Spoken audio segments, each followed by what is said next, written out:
Please refer to section 4.2.1 in the IAM for details on zero trim.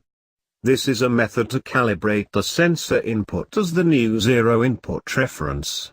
Please note that the transmitter must be within 5% of the span away from zero in order to calibrate with zero trim function.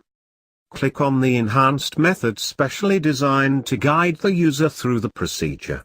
Like any other method, the first screen is a warning message for the user to remove the device from automatic control. Press Next after the action is complete. The user is given a warning before starting the zero calibration, as this will affect the sensor calibration that is done at the factory. Press Next. This screen asks the user to apply the new zero to the sensor. Press Next after applying the zero pressure. The input will try to stabilize and check if the value is within the allowable zero range.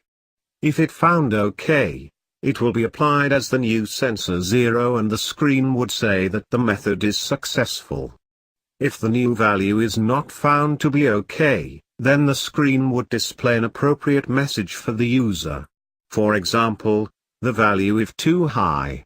After the calibration is successful, device may be returned to automatic control. Press Finish to acknowledge the completion of method.